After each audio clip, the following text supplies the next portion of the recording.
Saturday morning ஆயுத பூஜைக்கு எல்லா க்ளீனிங் வேலையும் ஓரளவுக்கு முடிச்சாச்சு. துணியெல்லாம் கொஞ்சம் இருந்துச்சு. ஸோ அதை மட்டும் தர்ணிக்காவை வந்து மடித்து வைக்க சொல்லியிருக்கிறேன். அதுக்கப்புறமேட்டு அந்த வார்ட்ரோபு, பீரோ, ஸ்விட்ச் போர்டெலாம் கொஞ்சம் வந்து துடைக்கணும். அந்த பெட்ரூமில் இருந்தது தான். இந்த ஸ்விட்ச் போர்டு, வார்ட்ரோப், பீரோலலாம் பார்த்திங்கன்னா இந்த மாதிரி குவாட்ஸ் மாதிரி அவளுக்கு மோட்டிவேஷனுக்கு இது மாதிரி ஸ்டிக்கி நோட்டில் ஸ்டிக் பண்ணி வச்சுருப்பாள்.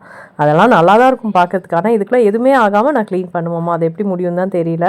அதுவும் இந்த வார்ட்ரோப்லலாம் எழுதிக்கலாம் பார்க்கும்போது அப்பா சாமி அப்படின்னு தான் இருக்குது. இதெல்லாம் ஃபாலோ பண்ணோன்னா நம்ம எங்கேயோ போயிடலாம். ஜஸ்ட்டு அது அந்த ஸ்கூல் ஆரம்பித்து அந்த 1 வீக்குக்கு பயங்கரமாக அந்த ஒரு மாதிரி மோட்டிவாக பண்ணுவாள். அதுக்கப்புறமேட்டு அது அப்படியே டல்லாயிரும். ஸோ இதெல்லாம் வந்து பார்த்து நான் வந்து நீட்டாக வந்து எல்லாம் க்ளீன் பண்ணணும்.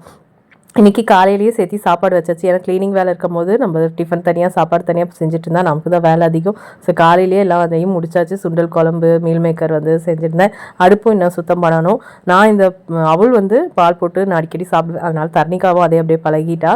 ஸோ அதை வந்து நைஸ் அவளுங்கிறதுனால ஒரு 2 டைம் வாஷ் பண்ணிவிட்டு கொஞ்சம் நேரம் தண்ணியில் ஊற வச்சுட்டு நார்மல் வாட்டர்லேயே ஊற வச்ச போது நல்லா சாஃப்டாக வந்து வெந்துடும். அதுக்கப்புறமேட்டு சூடான பால் ஊற்றி சுகர் போட்டு தேங்காய்லாம் சேர்த்து கொடுத்தா சூப்பராக இருக்கும் சாப்பிட்றதுக்கு. ஸோ தர்ணிக்காவுக்கு ஒரு 11 மணிக்கு அதை கொடுத்துட்டு ஃப்ரிட்ஜ் உள்ளாரெலாம் காலையிலேயே எல்லாம் வந்து க்ளீன் பண்ணிவிட்டு மேலே மட்டும் லைட்டாக வந்து தொடச்சி விட்டாச்சு. அடுப்பு, சிம்னி எல்லாமே க்ளீன் பண்ணி முடிச்சாச்சு.